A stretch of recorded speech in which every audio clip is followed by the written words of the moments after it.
You're listening to Rabbi Aryeh Wolbe of Torch in Houston, Texas.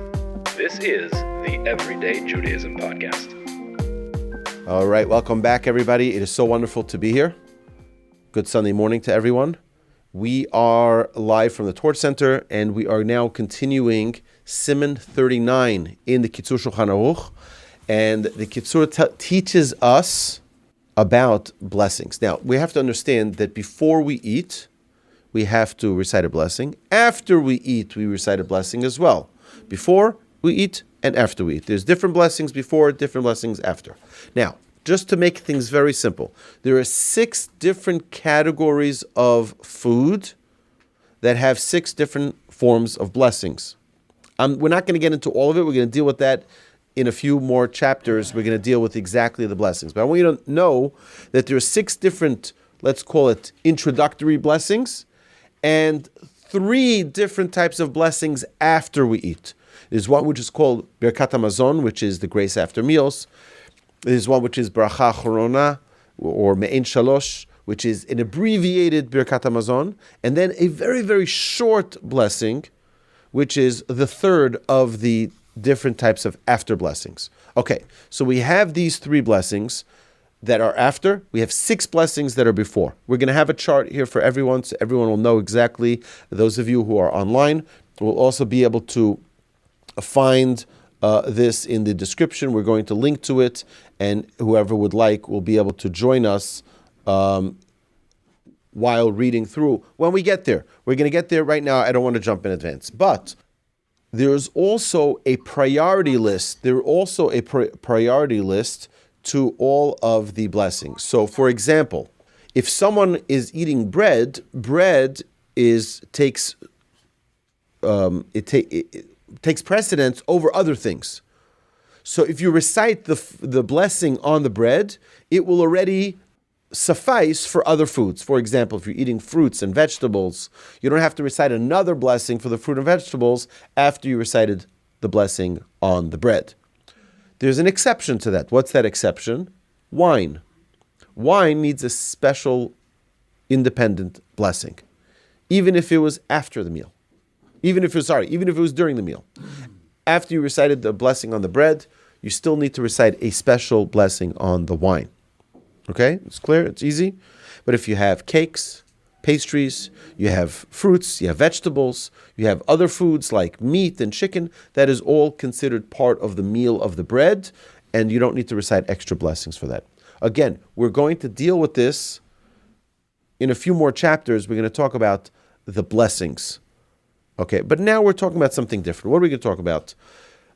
Just to summarize what we did the past few weeks, we learned about the preparation of food. We talked about yayin nesach, wine that was handled by a non-Jew, or otherwise known as an idolater. We had pots and pans that we purchased from a non-Jew. We had bread that was baked by a non-Jew, etc., etc. We talked about that. And for those of you who are online, you're welcome to listen to our previous episodes where we discussed these matters. So now the halacha is talking about what happens before you eat a meal. So let's say I'm about to eat in an hour or 20 minutes, but I'm hungry right now. I just want to eat some foods. So I'm noshing around in the kitchen. Before I sit down to have my bread, I want to eat a few carrots. I want to have a fruit, whatever it is. So the halacha now is going to deal with those specific scenarios. There are only 3 seifim. There are only 3 parts, 3 paragraphs in this chapter, and it's not that long. The Kitzur begins the Siman by addressing the law with regard to bracha acharona. Well, bracha acharona is the after blessing. In a case in which before one's meal, one eats a type of food that will be eaten during the meal as well. So, for example, let's say you're about to eat your meal with bread. You're going to have a whole feast. Part of that meal is something you want to eat beforehand, not bread. So you want to just have some of the soup. You want to have a little taste of the fish, whatever it might be. Not the bread, okay? According to some authorities, with the type of foods that one eats before the meal, if it will be also eaten during the meal, the two acts of eating are considered to be one, and the Birkas Hamazon, the grace after meal, at the end of the meal, at the conclusion of the meal, exempts even that which was eaten before the meal from its own after blessing. So you don't have to make two separate after blessings, okay? Because what happens, I eat now, I recite my pre-blessing, but now my after blessing, and then do another pre-blessing for the bread. It's not required to do the after blessing. Accordingly, one would not have to recite an after blessing on whatever food he eats before the meal if he is planning to eat the same type of food during the meal. Other authorities maintain that this factor alone is not sufficient to connect the two acts of eating, and a separate after blessing is required before he begins the meal. So let's go in now. After these introductory, it's only 2 pages here, so we can do this in no time, and then we're going to get straight into the Ask Away segment of today's class. Okay, let's go. One who wishes to eat before washing his hands for a meal.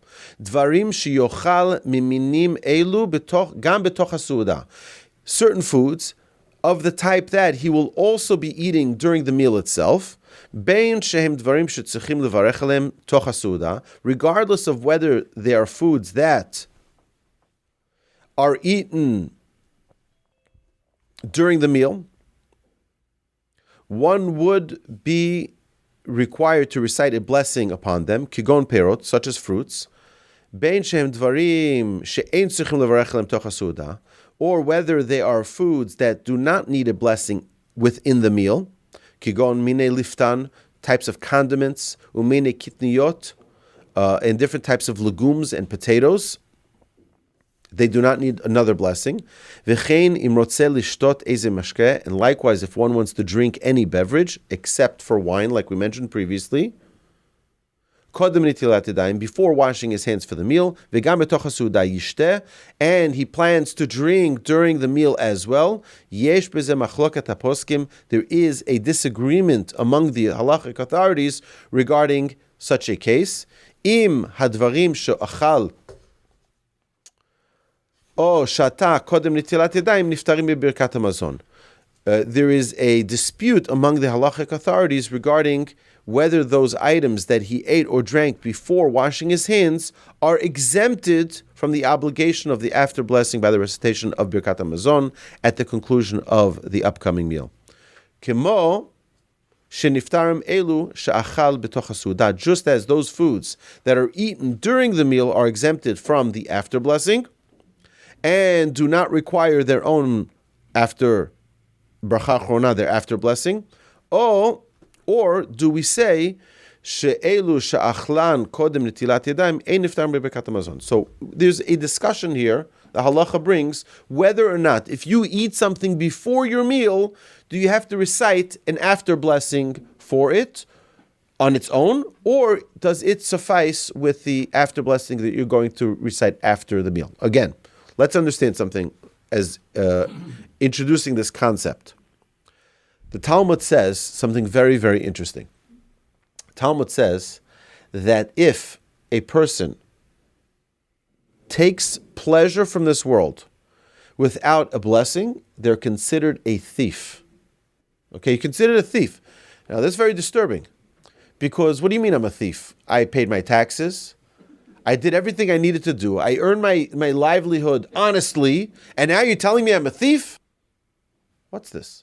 Our sages tell us you're stealing from yourself the opportunity to be happy.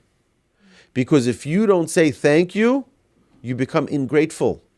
And when you're ingrateful, you're not going to feel fulfilled. It's like the children today. Children today have smartphones, and they have computers, and they have social media, and they have all the food they can imagine. They have all the clothes that they can imagine. They can shop all day. And yet, we see that the children today are more medicated for depression, for anxiety, than any other generation in the history of the world. How does it make sense? It makes all the sense in the world. Our sages teach us this. The more grateful you are, the happier you are. The more you have doesn't make you happier. The more grateful you are, you're happier. And that's why we have the laws of blessing. Because our sages understood that when we give thanks for every single pleasure that we have, we're never going to be sad. We're never going to feel anxious. We're going to feel happiness every day of our lives. Let me give you an example. One of the great pleasures that we don't even realize how incredible of a miracle this is that we have every single day. Anybody go to the bathroom today? We all went to the bathroom, right? You wake up, you go to the bathroom. First thing you do, right? Do you know what a gift that is? Do you know what, God forbid, the pain is if someone cannot properly go to the bathroom? We suddenly realize the gift of life. There's a blessing for that. Every time we leave the restroom, thanking God for a functioning body. Don't take it for granted. If you take it for granted, you're missing out on some really great pleasure. The pleasure of feeling how gifted you are. This is the secret of blessings. So now when we're talking about, do you recite another blessing or not? Who cares? What does it make? It makes all the difference. Why does it make all the difference? It makes all the difference because it's our expression of our thanks. It's our expression of realizing how gifted we are with every single pleasure we experience in life. So now, if we eat something, we want to make sure we recite a blessing before. We want to make sure we recite a blessing after. There's a rabbi who once said a following story, true story. He was teaching a group of executives in Manhattan. And he comes to the office and he sees they're still sitting in the boardroom before his class. He says, you know what, I have some time. I'm going to go and I'm going to quickly wash my hands, eat my sandwich, and by the time I'm done with this sandwich, they'll be done with their meeting. We'll be able to start the class. So the rabbi asks the secretary, he says to her, is there a washing station, a place I can wash my hands? She says, right in the hallway over there, there's next to the bathroom, there's a washing station. So he goes out, washes his hands, comes back in, he says the blessing of Netilat Yadayim, he says the blessing of Hamotzi Lechem Min Haaretz on the bread, and he now eats his sandwich. And the lady, the receptionist, she says to him, you know, you Jews think that you're so special that you recite blessings before you eat. In my religion, we also do that. We also recite blessings before we eat. She said, great, that's a great thing. He says, do you recite a blessing after? She's like, after? No, only before we eat. So he says it's compared to a child who wants a lollipop, right? So what happens with a child? The child wants a lollipop. He says, please, please, please, can I have the lollipop? What happens when you give them a lollipop? They turn around and run away. Right? No. Stop and say thank you. He says, in Judaism, one of the things that we learn is that we don't just say please when we want the food. We say thank you when we're done with the food. That's an essential part of recognizing that we're not just ingrateful people. Oh, we got what we wanted. Now let's just move on with life. We have to say the grace after meal. And that's why it's important in our Siman here, in our chapter that we're learning now, in chapter 39, is the importance of whether or not we recite after something that we eat when we're about to go into another meal.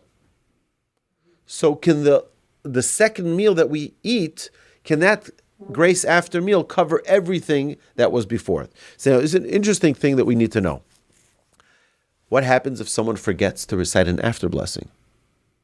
It's happened. It's happened to me many times. Where, which is why the Halacha says you're not supposed to get up from your table till you finish the grace after meals.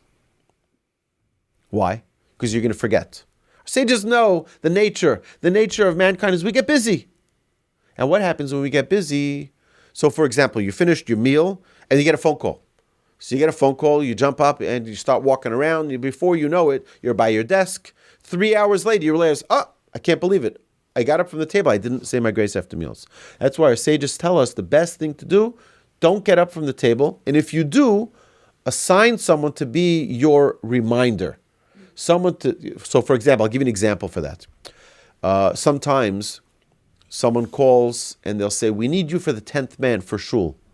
We need someone for a minyan. You're in the middle of eating your meal. So someone else is there. You can say a wife, okay, a child, of yours. You can tell them, you stay here by the table. I'm going to be there for the minyan, and I'll be back. You remind me to recite my grace after meal. That's okay.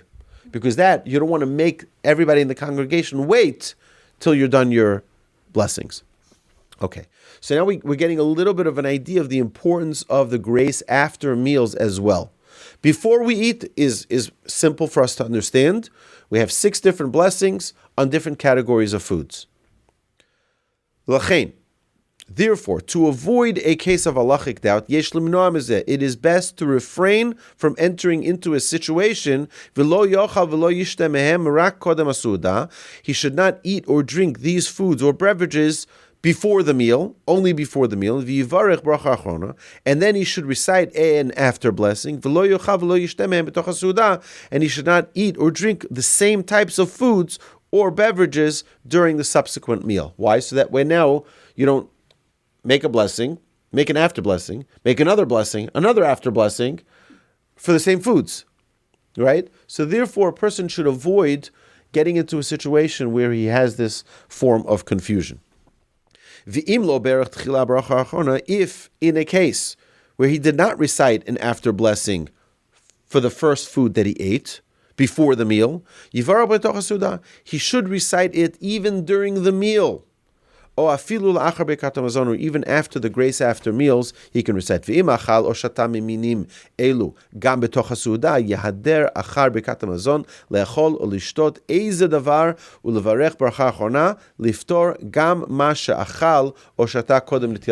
listen to this. He says now, you know what you could do? Instead of reciting a whole nother blessing, which is another important thing. Okay, we mentioned some important things here today. We're going to say something else. We don't want to recite an extra blessing that's not necessary. Because every time you recite a blessing, you're saying God's name. You can't say God's name in vain. So if you're going to say a blessing that's not necessary, you're saying God's name in vain. That's not either appropriate. So what do? See, he says, you know what you needed to do? Eat that same food during the meal. So now when you recite the grace after meal, we just said you shouldn't do that, right? You shouldn't. But in a case where you don't want to recite another blessing in vain, eat that same food in the meal, and then, so let me give you an example. You're about to have a barbecue. And in the preparation of the barbecue, you see the French fries already. You're in the middle of dealing with the grill, and you're preparing this and preparing that. You have some French fries. Borei pri adama, you recite the French fries. Now, you're about to wash on your burger, on your hot dog, the bread, right? So now you're going to have the grace after meals after that. Eat some fries in the meal, and that way the after blessing for the fries is included in that after blessing.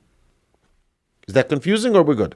No, it's good? You got it? Yeah. I have a question. Okay, we're going to get to the questions right away. All right, so that concludes the first Siman. The second Siman, there's only 3 here, so it's very quick. Even if close to a meal one eats food that he will not eat during the meal, if the purpose of the food is to stimulate the appetite for the meal itself, according to some authorities, this eating is considered part of the meal and does not require a separate after blessing. So let me give you an example. If you go to a restaurant and you order appetizers, okay, there are various different blessings. Then you order your main meal and your big, beautiful 2.5-pound burger, right, Mark? Right, your 2.5-pound burger comes out. So now you're going to get up and you're going to go wash your hand for the bread, but you had the appetizers. Our sages tell us that the appetizers, because it's part of the meal, the after blessing for it is part of the meal as well. Okay? Because it only builds your appetite for the meal that you're going to have. Other authorities maintain that this factor does not connect to the appetizer food, to the meal, and with regard to the obligation of reciting the bracha achrona. Either way, we see that in both sides you have what to rely on. The subject of this seif is wine. Now, we mentioned earlier that wine is a different category. Wine, you always recite its own blessing. You always recite your own blessing in the introductory, right, the before blessing, which can serve to stimulate the appetite and is therefore included in the above dispute among the authorities. So again, you have different opinions that hold either way, and it's interesting, why does the halacha always give you, not always, but many times in our code of Jewish law, we have multiple different opinions. What's going on over here? Why is it giving us so many different opinions? Tell me one thing and that's it. We see that there's always a way for us to do the right thing. There's always an opinion that will side with you. A person should never feel beat down. What did I do? I can't believe it. I made a mistake. There's an opinion that sides like you as well. Okay? Be encouraged. Okay. So let's say you're at the restaurant. You're enjoying your appetizers, and now you want a little glass of wine. It'll build up your appetite for the meal that's about to be served. Even if he's not planning on drinking wine during the meal as well, nevertheless, some authorities say, since the wine serves to open the digestive system and to stimulate the appetite, in such a case, the wine is considered to be part of the meal and is exempted with the grace after meals that you will have at the end of the entire meal. There are some authorities that say that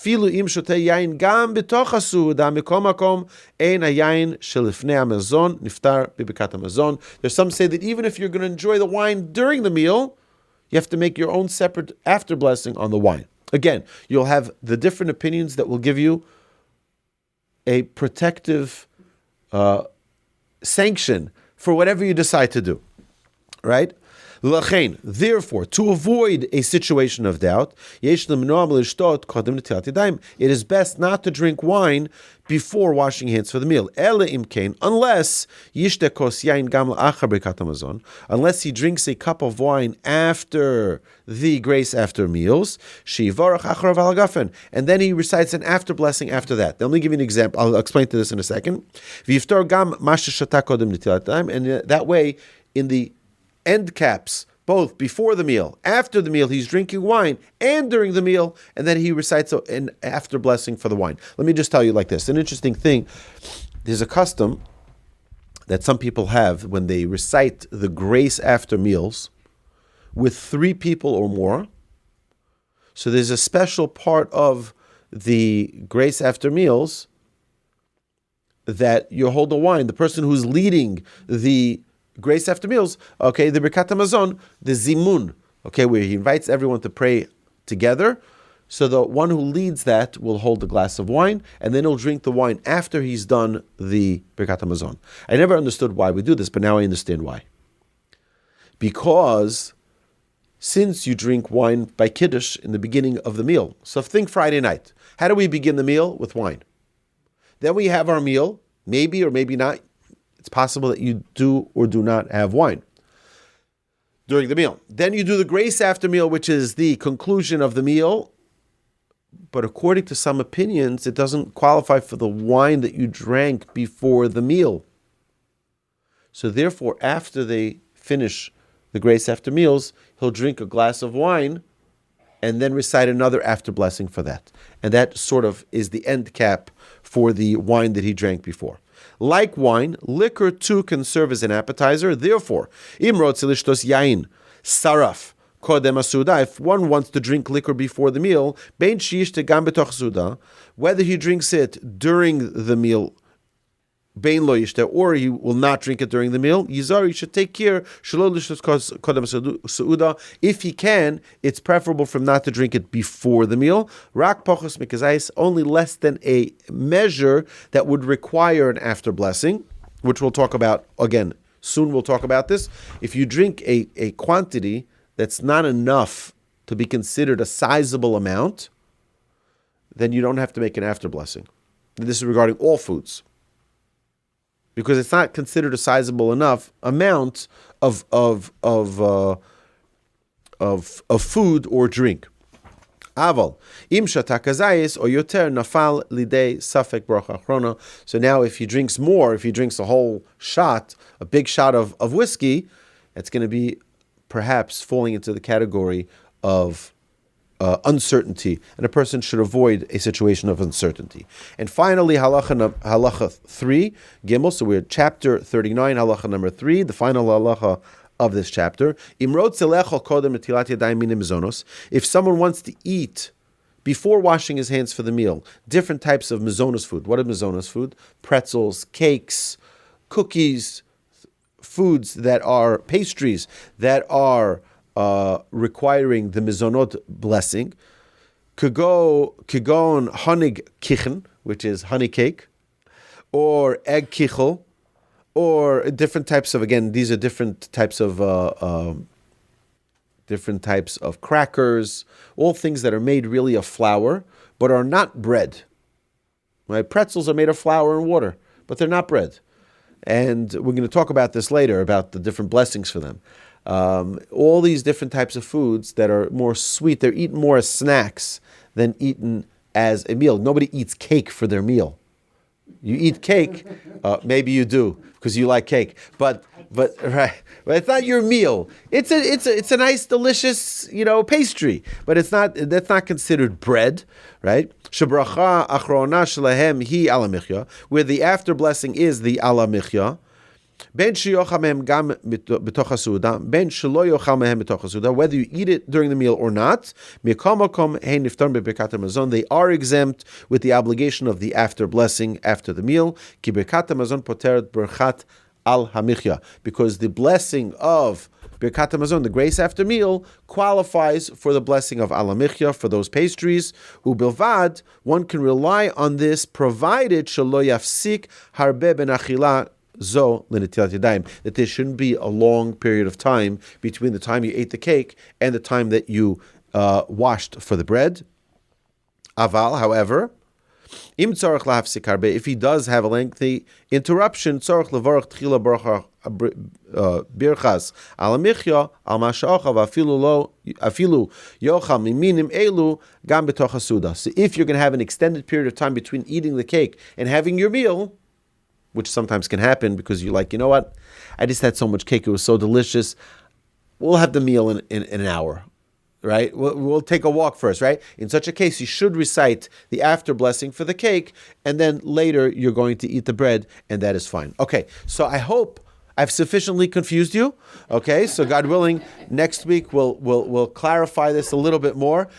My dear friends, this concludes this episode of the Everyday Judaism Podcast. And now we are opening the floor for the Ask Away segment. I'm looking forward to hearing your questions. For those of you online, you're welcome to join us on the Ask Away segment by emailing us, askaway@torchweb.org, askaway@torchweb.org. We have a few questions this week that we're going to address from our online listeners and viewers, and I'm looking forward to addressing them. Till then, my dear friends, have a magnificent week. You've been listening to Rabbi Aryeh Wolbe on a podcast produced by Torch, the Torah Outreach Resource Center of Houston. Please help sponsor an episode so we can continue to produce more quality Jewish content for our listeners around the globe. Please visit torchweb.org to donate and partner with us on this incredible endeavor.